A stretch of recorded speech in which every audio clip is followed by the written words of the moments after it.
After our divorce, my ex tells the kids I abandoned them and don't love them. My children refuse to see me and he's demanding more child support because I'm supposedly a bad mother. I never thought I'd be writing this post, but here I am at 3 in the morning, crying into my laptop keyboard while my empty house echoes around me.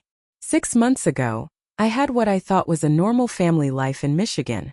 Sure, my marriage wasn't perfect, but I had my 2 beautiful children who meant everything to me. Now I'm lucky if I get a 5-minute phone call where they don't hang up on me. The divorce wasn't my idea. After 15 years of marriage, my ex decided he wanted something different. I won't pretend I was devastated we'd grown apart over the years, and honestly, I was relieved when he finally said what we'd both been thinking. We agreed to split custody 50-50, and I genuinely believed we could co-parent effectively for our kids' sake. My daughter was 13 and my son was 10, old enough to understand that sometimes parents just can't make it work but still love their children more than anything. The first few weeks after he moved out were actually peaceful. The kids seemed to be adjusting well, spending weekdays with me and weekends with their dad. I made their favorite meals, helped with homework, took them to soccer practice and dance class just like always. When they came back from their dad's house, they'd tell me about the movies they watched and the pizza they ordered, normal kid stuff that made me think we were handling this transition better than most families do. But then something started changing. My daughter began giving me short answers when I asked about her day. My son stopped running to hug me when I picked him up from school. At first, I chalked it up to typical adjustment stress. Divorce is hard on everyone, especially kids, and I figured they just needed time to process everything. The first real sign something was wrong came during what should have been a routine weekend. I'd planned to take them to the state fair, something we'd done every summer since they were tiny. My daughter looked at me with this cold expression I'd never seen before and asked why I was pretending to care about spending time with them now. The question hit me like a physical blow. I asked her what she meant, and she just shrugged and said her dad had explained how these things work. Over the next few weeks, the comments became more frequent and more specific. My son mentioned that his dad had told him I was the reason their family broke up. My daughter started questioning why I'd chosen to leave them if I really loved them. Every conversation became a minefield of accusations disguised as innocent questions from children who were clearly repeating things they'd been told. I tried talking to my ex about it during one of our brief exchanges when he picked up the kids. I mentioned that they seemed to have some misconceptions about why we got divorced and suggested we present a united front in explaining that it was a mutual decision between adults. He looked at me with this smug expression and said kids weren't stupid, they could see the truth for themselves. The way he said it made my stomach turn, but I still didn't fully grasp what was happening. The breaking point came on a Tuesday evening in October. I'd made my son's favorite dinner, homemade mac and cheese with the fancy breadcrumb topping he always begged for. He barely touched it, pushing the pasta around his plate while avoiding eye contact. When I asked if something was wrong, he finally looked up at me with tears in his eyes and asked why I didn't want to be his mom anymore. My heart shattered into a million pieces. I knelt down beside his chair and tried to explain that I would always be his mom, that nothing in the world could ever change how much I loved him. But he just kept shaking his head, saying his dad had told him the truth about how I felt. According to what he'd been hearing, I'd only fought for custody because I didn't want to pay more child support, not because I actually wanted them with me. That night after they went to bed, I called my sister and broke down completely. She'd been through her own messy divorce a few years earlier and immediately recognized what was happening. She explained that some ex-spouses deliberately turn children against the other parent as a form of revenge or control. The technical term is parental alienation, but knowing what to call it didn't make it any less devastating. I started paying closer attention to the things my kids said and the way they said them. My daughter began using phrases that sounded exactly like her father's speaking patterns. My son would repeat specific accusations that were clearly adult interpretations of events, not things a 10-year-old would think of on his own. They both started treating our time together like a chore they had to endure rather than quality time with their mother. The custody arrangement became increasingly difficult to maintain. The kids would drag their feet getting ready to come to my house, and once they arrived, they'd spend most of their time texting their dad or asking when they could go back. My attempts to plan fun activities were met with eye rolls and complaints. Movie nights that used to end with them falling asleep cuddled against me on the couch became tense affairs where they sat as far away as possible. Christmas was particularly brutal. I'd bought thoughtful gifts and decorated the house exactly the way they'd always loved, with twinkling lights in every window and their stockings hung by the fireplace. But they opened their presents with obvious reluctance, barely managing polite thank yous before asking if they could call their dad. When I overheard my daughter telling him that I'd only bought them expensive things to try to make up for being a bad mother, I locked myself in the bathroom and sobbed until I couldn't breathe. By February, they were openly refusing to come for their scheduled visits. My ex would call an hour before pickup time to inform me that the kids didn't want to see me that weekend. When I insisted on speaking to them directly, they'd get on the phone and recite what sounded like rehearsed speeches about how uncomfortable they felt at my house and how they'd rather stay with their dad. The legal system wasn't much help. My lawyer explained that forcing children to visit a parent they claim not to want to see often backfires and can damage the relationship further. Family court judges are reluctant to hold parents in contempt when kids express preferences, especially teenagers who are considered old enough to have valid opinions about custody arrangements. Meanwhile, my ex had filed papers requesting full custody and increased child support, claiming that I'd abandoned my parental responsibilities. His documentation painted a picture of me as an absent mother who'd chosen career and personal freedom over my children's well-being. The irony was suffocating. He was using my kids' rejection of me, which he'd orchestrated, as proof that I didn't deserve to be their mother. I felt completely powerless and increasingly isolated. Friends who'd promised to stay neutral in the divorce began avoiding me after hearing one-sided stories from my children about how I'd hurt them. Extended family members who'd known me my entire life started questioning whether there might be some truth to the accusations. The narrative my ex had created was so consistent and so emotionally compelling that even people who loved me began to doubt my version of events. Spring brought a glimmer of hope in the most unexpected way.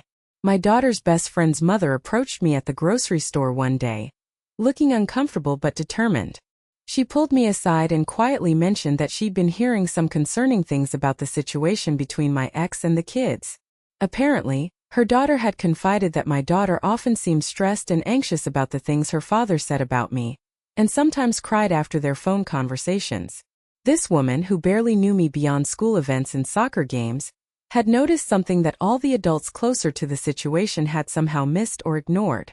She suggested that my daughter might benefit from having a neutral space to express her feelings, somewhere away from both parents where she could sort through her emotions without feeling pressured to take sides.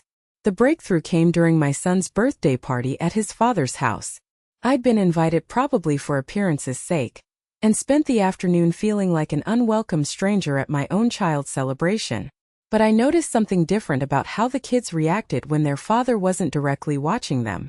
My son actually smiled at me a few times, and my daughter helped me carry plates to the kitchen without being asked. Later, when my ex stepped outside to take a phone call, my son approached me hesitantly and whispered that he missed our bedtime stories. The admission was so quiet I almost didn't hear it, but it gave me the first real hope I'd felt in months. He still loved me somewhere underneath all the confusion and manipulation. The connection between us hadn't been completely severed. That night, I made a decision that went against everything my lawyer had advised. Instead of continuing to fight through the courts or trying to force visits that clearly distressed everyone involved, I decided to step back and focus on being consistently present in whatever small ways my children would allow. I started showing up to their school events without announcing myself, sitting in the back row where they could see me if they chose to look. I sent them cards for every small occasion, not just birthdays and holidays, but things like the first day of school after big tests when their teams won games. I never wrote long emotional messages or tried to defend myself against their father's accusations. Instead, I kept the note simple and positive, just reminding them that I was proud of them and thinking about them. Update 1. I'm writing this update because so many of you asked what happened next, and honestly I needed to share some good news for once. It's been 4 months since my original post, and while I can't say everything is perfect, there have been some significant developments that give me hope. The first major change came completely out of nowhere.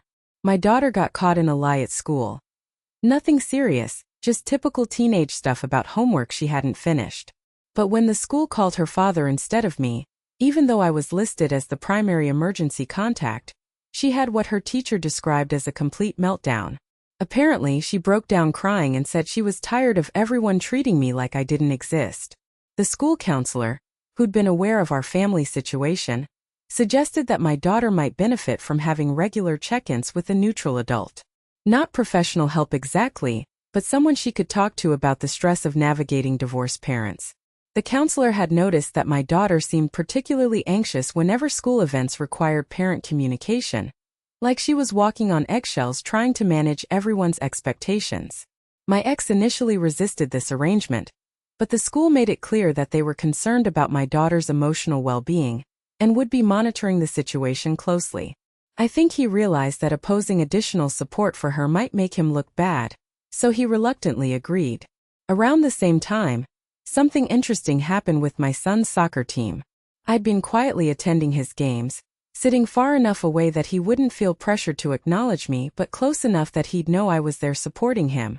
After one particularly good game where he scored 2 goals, he ran toward the sidelines celebrating and made direct eye contact with me for the first time in months. The smile on his face was pure joy, uncomplicated by any of the adult drama surrounding us. His coach, who'd known our family for years, approached me after the game and mentioned that my son had been asking about me lately. Nothing dramatic, just casual questions about whether I'd been at previous games and if I'd seen him score. The coach said he seemed confused about why we weren't sitting together as a family anymore, but hadn't felt comfortable asking his father directly. These small cracks in the wall my ex had built started to widen when my daughter's grades began slipping. She'd always been an excellent student, but suddenly she was missing assignments and seemed distracted in class. When her father was called in for a conference, the teacher mentioned that she'd been asking about me frequently, wondering if I knew about her struggles with algebra and whether I was disappointed in her performance.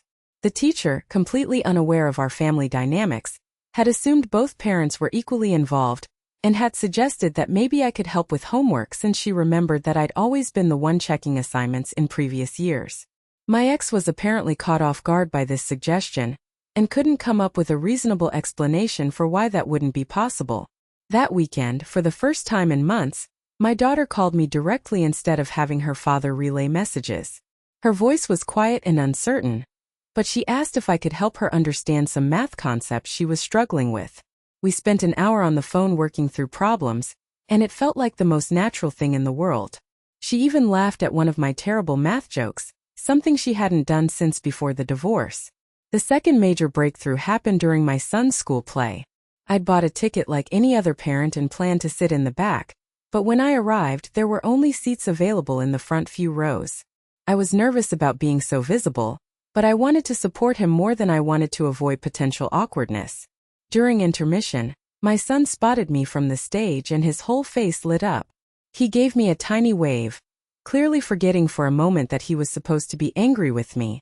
After the show, he ran up to me with pure excitement, chattering about his costume and whether I'd seen the part where he forgot his line but covered it up smoothly. For those few minutes, we were just a mother and son sharing a proud moment. Other parents around us were smiling at his enthusiasm, and everything felt normal and right. Then I saw my ex approaching with that familiar stern expression, and I watched my son's demeanor shift as he remembered he wasn't supposed to be happy to see me. But something had changed. The natural joy and connection were still there underneath the learned behavior, and now I'd seen proof that my children's love for me hadn't actually disappeared. It had just been buried under months of confusion and manipulation. The most significant development came when my daughter's friend's mother invited me for coffee. She'd been watching our situation unfold and had some insights that completely shifted my perspective. She explained that her own daughter had been struggling with watching her best friend go through such obvious internal conflict about her relationship with me. According to this woman, my daughter frequently talked about missing our old traditions and wondering if I was proud of her achievements.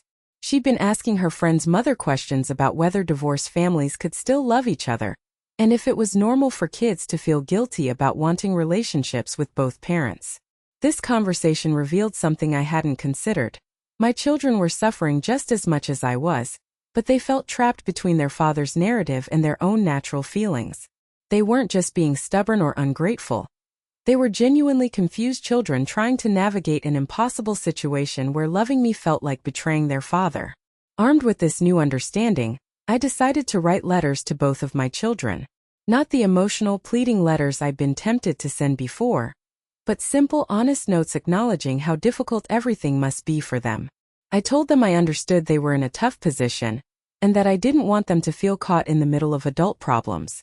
Most importantly, I made it clear that my love for them wasn't conditional on their response to me. Whether they wanted to see me every day or needed more time to sort through their feelings, I would always be their mother, and I would always be proud of them. I promised to be patient while they figured things out, and assured them that nothing they said or did could ever change how much I loved them. I slipped these letters into their school lockers rather than giving them directly, so they could read them privately without feeling pressured to respond immediately. I had no idea if they'd even read them, but something told me they needed to hear these things away from their father's influence. Update 2. I honestly didn't expect to be writing another update, but the response to my last post was so overwhelming and supportive that I felt like I owed you all an explanation of how things have continued to evolve. It's been 3 more months, and I'm cautiously optimistic about the direction we're heading. The letters I mentioned in my last update turned out to be more impactful than I'd dared to hope. About 2 weeks after I'd left them in their lockers, my son called me on a Tuesday evening. His voice was shaky and uncertain, but he asked if we could meet somewhere just the two of us. He suggested the park where I used to take him to feed ducks when he was little, a place that held only positive memories for both of us. When I arrived, he was sitting on our old favorite bench, looking smaller and more vulnerable than I'd seen him in months. He didn't run to hug me like he used to, but he didn't avoid eye contact either. We sat together quietly for a few minutes, watching the ducks paddle around the pond, before he finally spoke. He told me he'd been having trouble sleeping because he kept thinking about things his father had said about me, but they didn't match up with his own memories. He remembered me making his lunch every morning and reading him stories every night. He remembered how I'd stayed up with him when he was sick and cheered the loudest at his soccer games. These memories felt real and true, but they contradicted the narrative he'd been hearing about me being selfish and uncaring. The conversation was heartbreaking but also healing. He admitted that he'd been scared to show that he missed me because he thought it would upset his father. He'd been trying so hard to be loyal to his dad that he'd convinced himself his positive feelings about me must be wrong somehow. The internal conflict had been eating away at him for months. I didn't try to defend myself against his father's accusations or explain my side of the divorce. Instead, I focused on validating his feelings and reassuring him that it was normal and healthy to love both of his parents.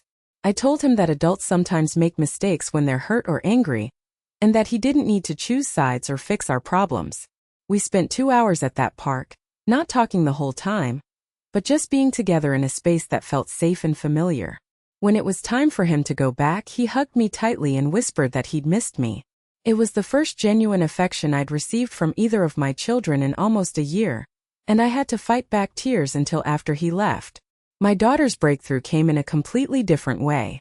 Instead of reaching out directly, she started testing the waters by asking neutral questions during our math homework sessions. She'd casually mention things happening at school or with her friends, gauging my reactions to see if I was genuinely interested or just going through the motions. One evening during one of these phone calls, she mentioned that she'd been selected for the honor roll but wasn't sure if anyone would come to the ceremony since it was scheduled during her father's work hours. Without thinking, I immediately offered to attend and told her how proud I was of her achievement. The silence on the other end of the line stretched so long I thought she'd hung up. When she finally spoke again, her voice was thick with emotion. She said she'd hoped I would want to come but had been afraid to ask directly. She'd been telling herself that I probably wouldn't care about her grades anymore since we didn't live together. But deep down she desperately wanted me to acknowledge her hard work. The honor roll ceremony became a turning point for us. I arrived early and saved a seat in the front row, just like I always had for school events. When my daughter's name was called, I cheered and clapped with genuine pride and joy. Afterward, she found me in the crowd and gave me the first real hug I'd received from her since the divorce began. She asked if we could go out for ice cream to celebrate, just the two of us. During our conversation over Sundays, she confessed that she'd been angry with me not because I'd actually done anything wrong, but because she'd felt abandoned when I moved out. Even though she understood intellectually that the divorce was between her parents, emotionally she'd felt like I was choosing to leave her too. Her father had fed into these fears by suggesting that I was happier without the responsibility of children, that I'd seen the divorce as an opportunity to start fresh without being tied down. These comments had amplified her existing abandonment fears and made her feel like she needed to protect herself by rejecting me first. Once she started opening up, months of suppressed emotions came pouring out. She cried about missing our mother-daughter shopping trips and our Sunday morning pancake breakfasts. She admitted that she'd been pretending not to care when her friends talked about their moms, but inside she'd felt jealous and lonely. We talked about how divorce changes family dynamics, but doesn't change the fundamental love between parents and children. I acknowledged that I'd made mistakes in how I'd handled the transition, and that I should have been more proactive in maintaining our connection despite the circumstances. The most surprising development came when both kids started pushing back against their father's negative comments about me. My son told me that when his dad started criticizing me during dinner one night, he'd spoken up and said he didn't want to hear bad things about his mom anymore. My daughter had apparently done something similar, telling her father that talking negatively about me made her feel sad and confused. This shift in their responses seemed to catch my ex off guard. He'd become accustomed to having them as a captive audience for his grievances, and their sudden resistance disrupted the dynamic he'd established. According to the kids, he'd been less vocal in his criticisms lately, though he still made occasional pointed comments. The kids began asking to spend more time with me, starting with brief outings and gradually working up to overnight visits. The first time my son stayed over, he asked if we could make pancakes in the morning like we used to. The simple pleasure of cooking breakfast together and listening to him chatter about school felt like a miracle. My daughter requested that I attend her dance recital, something I'd missed the previous year because of the tension between us. Watching her perform with the knowledge that she'd specifically wanted me there filled me with more pride and joy than I'd felt in months. She'd saved me a seat next to her friend's parents, integrating me back into the community of families that had been part of our lives for years. Both children started sharing more details about their daily lives, their friends, their worries, and their dreams. These conversations reminded me of who they were as individuals beyond their roles in our family drama. My daughter was developing her own opinions about social issues and thinking about college plans. My son was becoming more confident and independent, taking on leadership roles in his activities. The legal situation also began to resolve itself naturally. With the kids expressing clear preferences to spend time with both parents, my ex's petition for full custody lost its foundation. Our lawyers worked out a modified agreement that gave both children more input into their schedules, while ensuring they maintained regular contact with both parents. More importantly, the financial disputes that had been tangled up with custody issues became straightforward once emotions weren't driving every decision. We were able to agree on child support arrangements that focused on the kids' needs rather than on punishing each other. Final update. It's been almost a year since I wrote my original post, and I felt like I needed to share how this story ultimately resolved, especially for those of you who've been following along and offering such incredible support throughout this journey. The most remarkable change has been watching my children rediscover their own voices and learn to trust their feelings again. Both of them have developed a much clearer understanding of the difference between adult problems and their relationships with their parents. They've learned to set boundaries when conversations become uncomfortable and to express their needs more directly. My relationship with my ex will probably never be friendly, but it's become more businesslike and less emotionally charged. We communicate primarily through a co-parenting app that keeps our interactions focused on practical matters like schedules and school events. The constant conflict has been replaced by a sort of wary détente that works well enough for everyone involved. The kids spend roughly equal time with both of us now, but more importantly, they seem genuinely happy with both living situations. They've stopped feeling like they need to hide their affection for me when they're with their father, and they don't come to my house carrying the weight of guilt and conflicted loyalty that used to make our time together so strained. My daughter is thriving academically and socially. She's been accepted to several colleges and is excited about her future plans. We've resumed many of our old traditions, like weekend shopping trips and cooking elaborate dinners together. She's also started coming to me for advice about typical teenage concerns like friendships and dating, conversations that feel wonderfully normal and healthy. My son has grown so much in confidence and maturity. He's become something of a mediator in our family, naturally diffusing tension when it arises and helping everyone stay focused on what's really important. He still loves our bedtime story tradition, though now he's old enough to read to me sometimes instead of the other way around. Both children have learned valuable lessons about resilience, forgiveness, and the complexity of family relationships. While I never would have chosen for them to go through this experience, I'm proud of how they've handled such a difficult situation and how they've emerged with their capacity for love and trust intact. The experience taught me things about parenting I never expected to learn. I discovered that sometimes the most loving thing you can do is step back and let your children work through their feelings without trying to force or manipulate the outcome. I learned that consistent, patient presence can be more powerful than grand gestures or emotional appeals. I also learned to trust the fundamental bond between parents and children. Even when that connection seems completely severed, even when you feel like you've lost your children forever, love has a way of finding its way back to the surface. The key is creating space for that love to reemerge naturally rather than trying to force it. For anyone going through a similar situation, the most important advice I can offer is to focus on being the parent your children need, rather than trying to counter the other parent's narrative. Kids are smarter than we sometimes give them credit for, and they can usually sense authenticity versus manipulation, even when they're not mature enough to articulate what they're feeling. It's also crucial to remember that healing from this kind of family trauma takes time. There were setbacks and difficult days even after things started improving. Some conversations were still awkward, some visits still felt forced, and there were moments when I wondered if we'd ever really recover our closeness. But we did recover, and in some ways our relationships are stronger now than they were before.